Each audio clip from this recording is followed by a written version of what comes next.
Finkelstein. long Okay. time. First of all, let's just come back from Gotham. Well, hang on. Your response to what? Because Norman's gone as far as I've heard him do in effectively saying Finkelstein it was a has said justified that it attack, was a and Israel justified attack. has no right to defend self-defense. itself. But of course he's going to say that because he doesn't believe Israel has a right to exist. Can you He show doesn't me a- believe Israel can you has show a me a right to document where I exist. said Could you that? let me answer my I've question? written 10 books. He Show me doesn't where I believe said that. Israel has Show me the where I right Has he to ever exist. said that? If Show me where I Israel, said Fleur, has he that. ever said that? my question is this. Well, you just said he said that. Yes, If show me Israel where I doesn't said have that. the right to self-defense, Show me where I said then that. it doesn't have the right to exist. Fleur, If He's never Israel said that. doesn't Piers have Morgan just the asked you right a to question. self-defense, it doesn't have a right to exist. But you said- He believes the whole of the country is a settlement. Right. He doesn't Where did I believe say anywhere. that? You've said it, you've implied it, Okay, where and we've have I had said enough. that? If you let me answer the question. Fleur, now. yes, I agree. Let I'm me letting answer you the answer the question. You know, Where did I say Israel had no right to exist? Show me. can I answer I've written the question? 10 books. I think on you should the subject. answer him because you have said it as a fact. If you believe that Israel doesn't have the right of self-defense, you are basically saying that Israel doesn't have the right to exist. No, I never. Yes, you do. There's no connection. So then we between can the two. exist, but we can't defend ourselves You can't after people attack us. And let's just go back in history. You can't defend Oh, I'm yourself sorry. against Yeah, sorry. concentration camp If he inmates. keeps interrupting me. You Well, what can't about- defend okay. He yourself just had a against 10-minute concentration monologue. No, I agree. He's just Norman, had a let her 10-minute respond. monologue. Give me a 5-minute Okay. monologue, okay? Okay. Since the beginning of the establishment of the State of Israel, which he believes that we were the terrible people displacing people. Okay, we were also displaced. Jews were also displaced from Arab lands. And that's just what happened post-war, post-colonization of the world.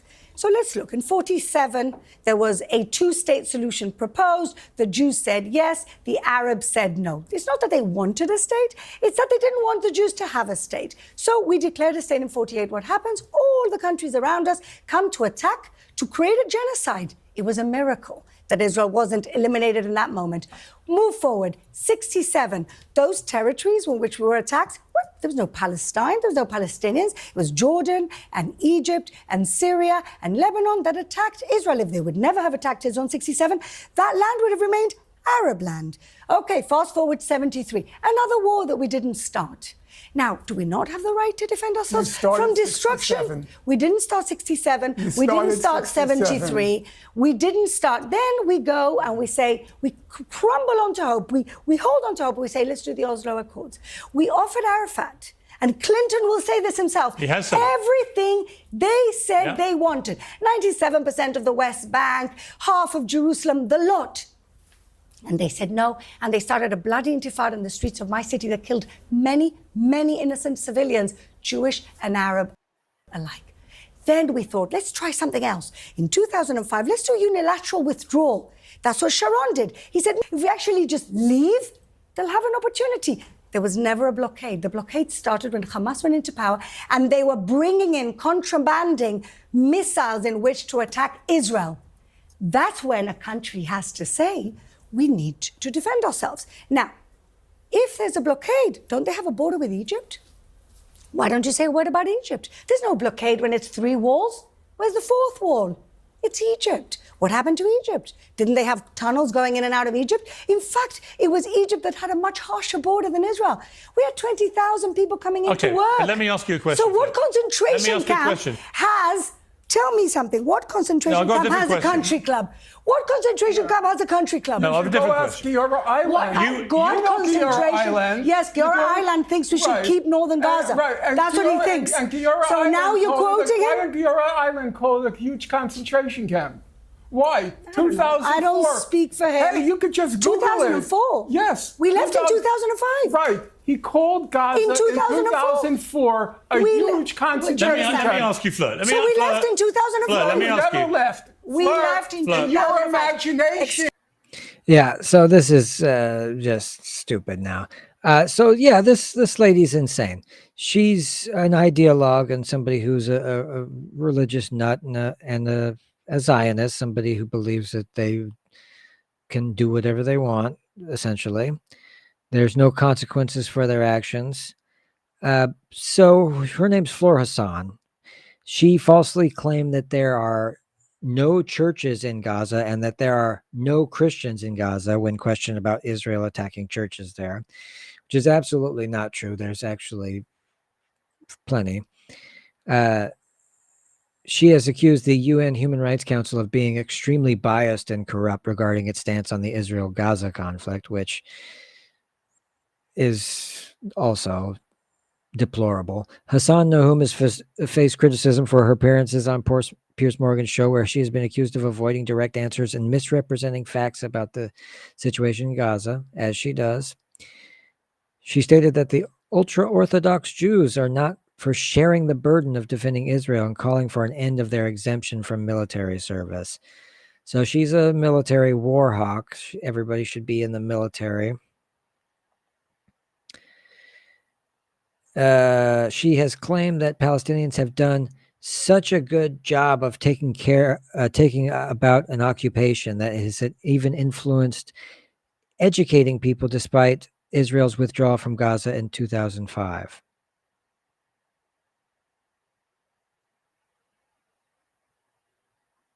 Okay. Yeah. This poor lady. She defended the legality and property transactions involving Greek Orthodox Patriarchate, accusing the Patriarch of pushing a false narrative. An ideologue, somebody who needs to push their ideas and values onto you, and also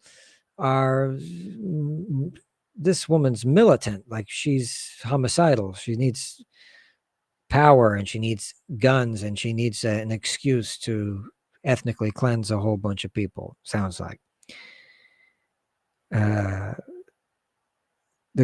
She's another one that conflates criticism of Israel with anti-Semitism, which has been a great diversionary tactic for a situation that's just beyond fucked. She's also made false claims about the number of Hamas members killed that have been challenged, and the discrepancies have been pointed out by lots of interviewers. She has argued that the victimhood of the Palestinians has been so ingrained in the consciousness of the Western world.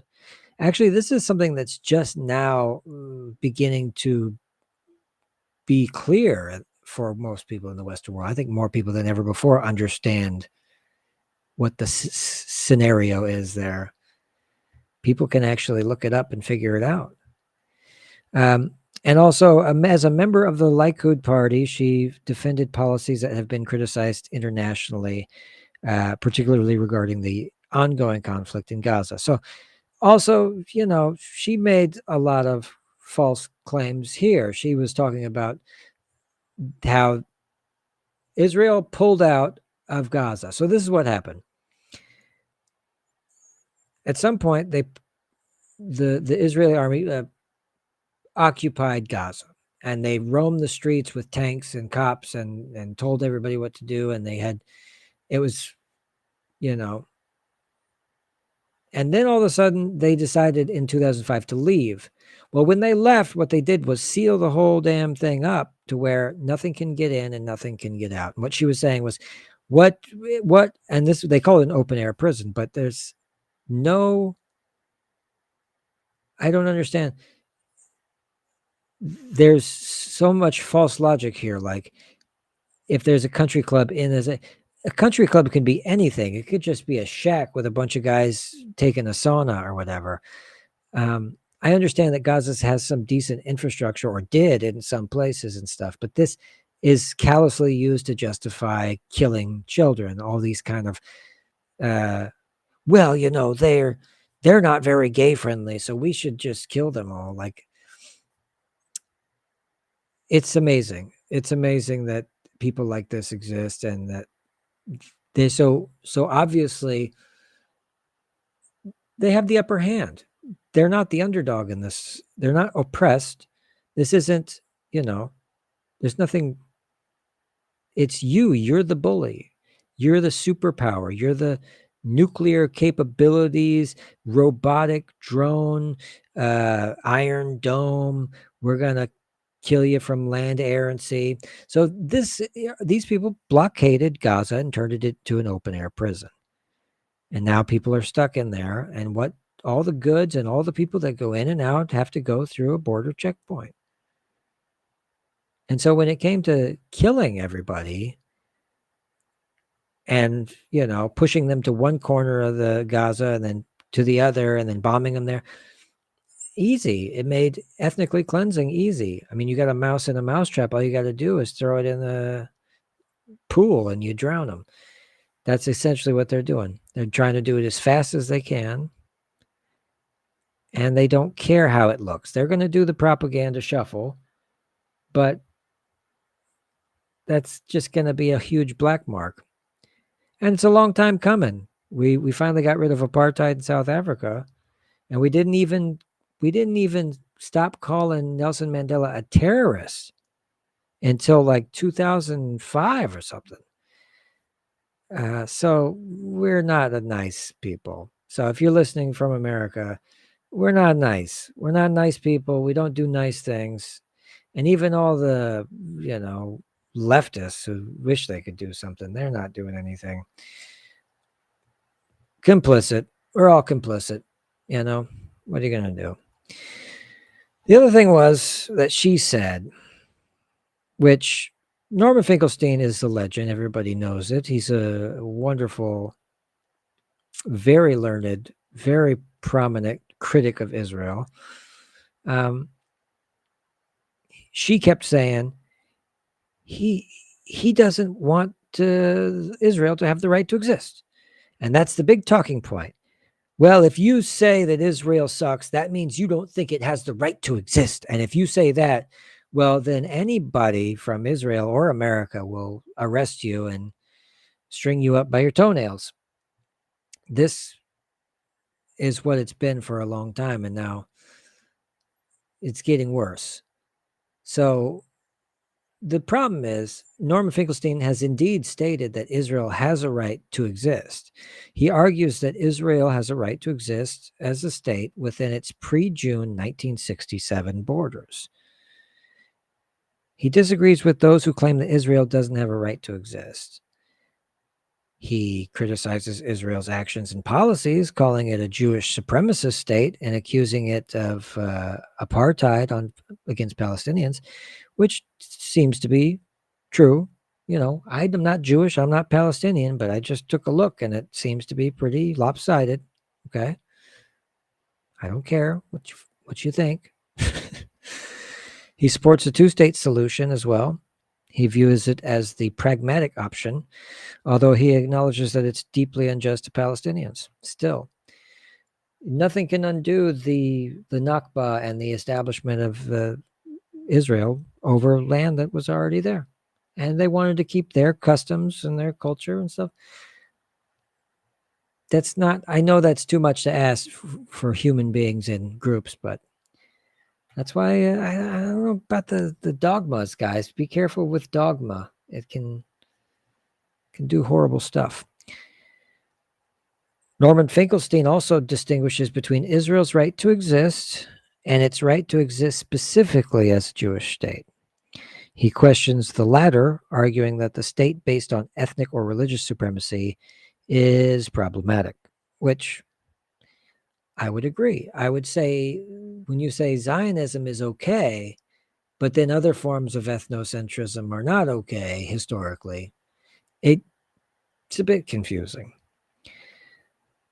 He also believes that Israel has a right to legally exist due to its current existence and international recognition, but not because of some natural or necessary moral right. It is here and should be able to remain there in some way, shape, or form. The good idea is to always let everybody stay as they are now, as long as they're not being highly repressed. And that should be fine. We don't need to be slicing up more little areas. If these people of the Catalan want to vote themselves out and everything, let them vote themselves out. But we gotta do better. Politics is a dirty game. Dirty game.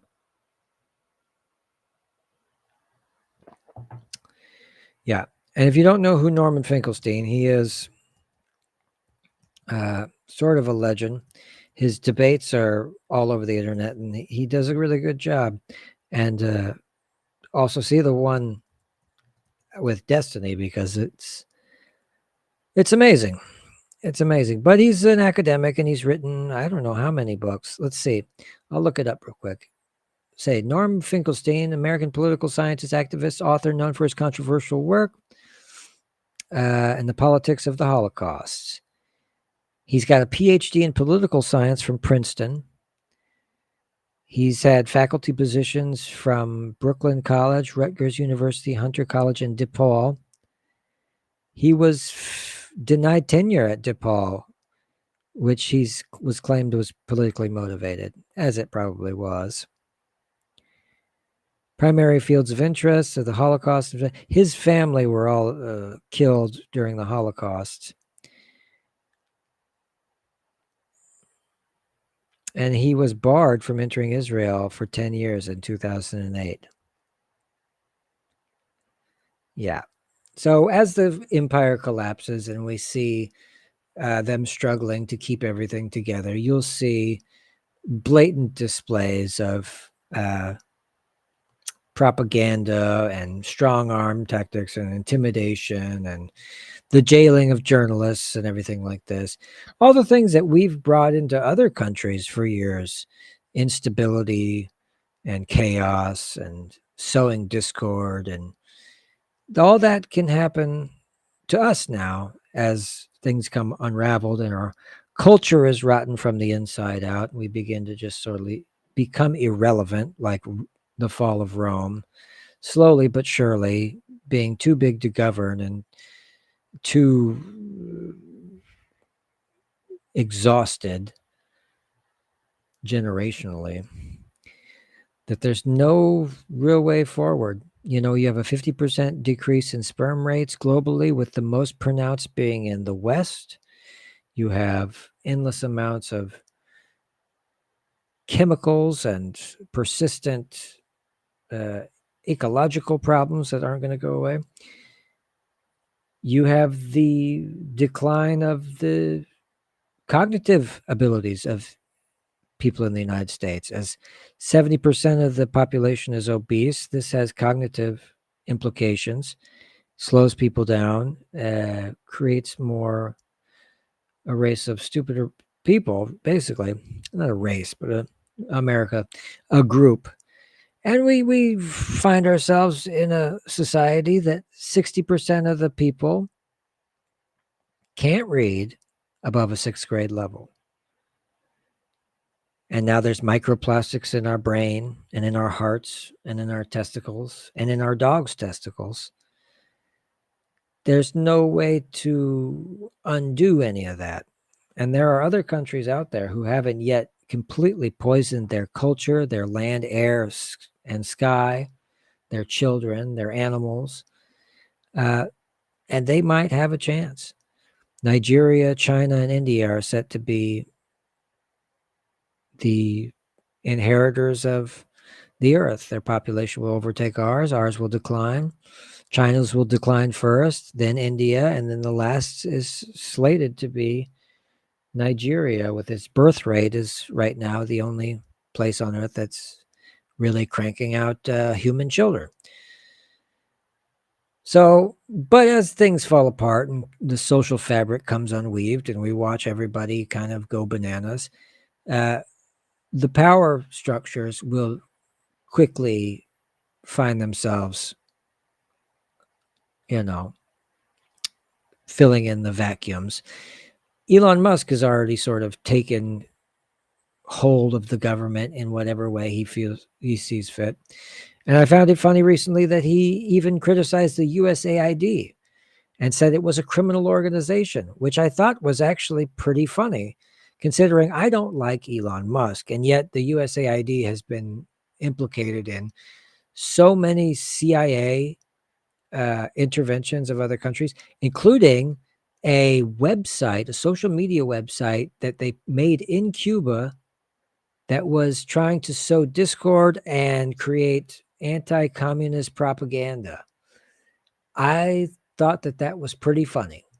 And yet, this is the main way that we like to communicate with other countries, through foreign policy.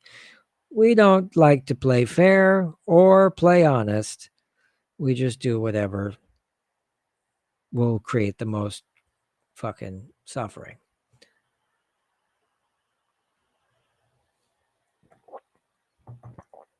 Yeah, so that's that. And if I had to say more, they'd probably haul me away. Anyway, you'll see the consolidation of power, and you'll see the outright lying and the transparent, propaganda. I'm so disgusted by everything that's been co-opted by business interests. The regulations have been co-opted by the business interests. Our music and our culture has been co-opted by business interests. Video games have been co-opted by corporate interests. They could have been, we were so close to having them be democratized for everybody, but it didn't work.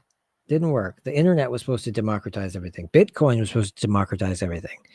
The institutions get their hands on it and ruin it as fast as they can. Everything that's important to us, whether it's nursing homes or bus, public transportation or healthcare, doesn't matter. If we need it, they'll find it and they'll kill it. And yeah, beyond that, they want to control the media. It's only right. And they have a Pharaoh's complex. None of us mere mortals would think that it's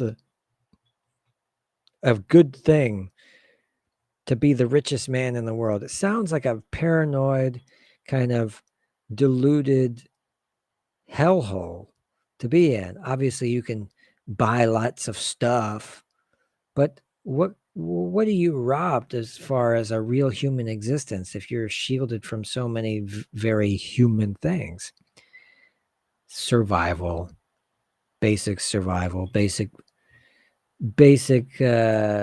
human troubles. Oh, I shit my pants, or I guess that could happen to a rich person too, but trying to pay your rent on time, having your kid get chicken pox and having to stay up with him all night. And I don't know, man. You can insulate yourself a lot from, and then you rob yourself of a human existence. We let these people abscond with the powers that they have, and yet it does them no good and it does us no good. And yet they have the insatiable lust for power that can't be quenched because of something horrible that's happened to them. And this is a true fact that most billionaires had some parent die or lost, went through either with a divorce or a parent died or something like this. Or had a bad parent or something, or a shitty childhood. This drives these people. You have Ellison. He was homeless, and I think he was adopted or something like this. Elon Musk, his dad was a POS. Look it up. It's actually incredible that they all come from some kind of broken home situation. This a lot of leftists would say, well, boo-hoo, I don't care about. No, that's not the point. The point is trying to figure out why they have this insatiable lust for money and why is it bottomless and what can you really do about it. In the early 20th century, we had it down. We were trying to do trust busting and breaking these monopolies apart and doing food regulations and trying to get things squared away where we didn't let business interests control the most sacred and important things that humans have, because these were deeper philosophical questions that we didn't have to ask yet because the Industrial Revolution was so darn new.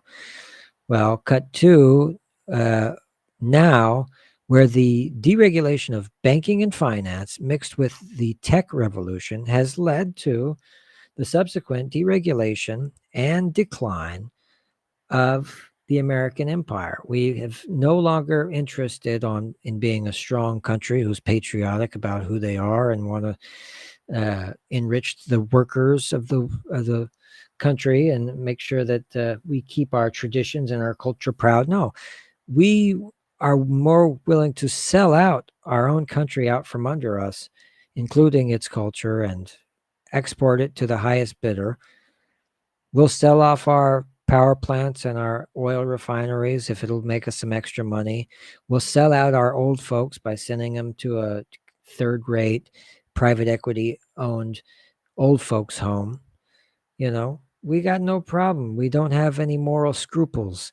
We're a country full of snake oil salesmen who can never ever tell the truth, but can only smile and nod and sell you things that you don't need. We're every neighbor to your left and to your right, down the street and from coast to coast, are all some form and reimagination of P.T. Barnum.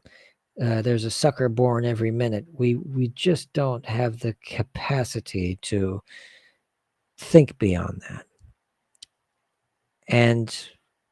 And so the imbalance continues, and we have these old billionaires, and young billionaires for that matter, taking this money out of circulation, which is driving up the price of everything and making everything harder for everybody, under some vague idea or hope or theory that they're going to help humanity. You listen to Elon Musk rave on and on about he's going to help humanity. He's not going to help humanity. He's going to help himself, help his friends, and stroke his ego.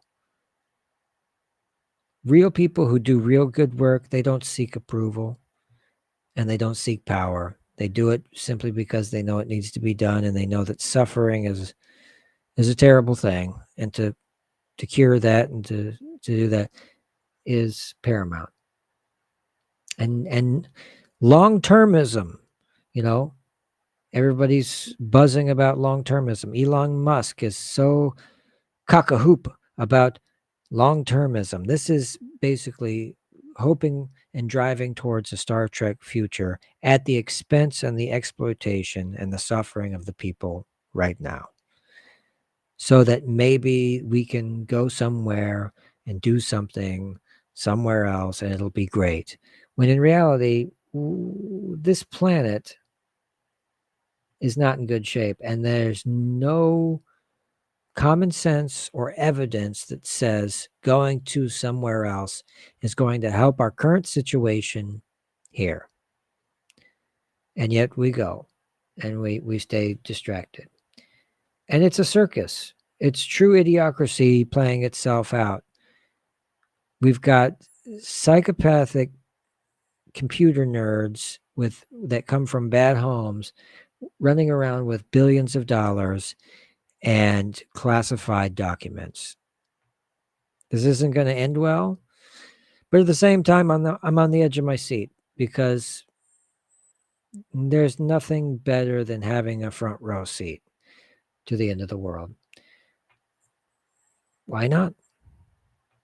I like it. I like it when the sparks fly. I like it when the looting and the fire start. All right. So that's that. I'll probably come back another time and we'll do it again. What do you guys say? I had fun. I laughed. I cried. I got really high, and I almost threw up. Thank you. Thank you for all you do. And looking forward to more good times in the future. So here's to you. Well, we'll be right back after these commercial break. I don't know how you do it.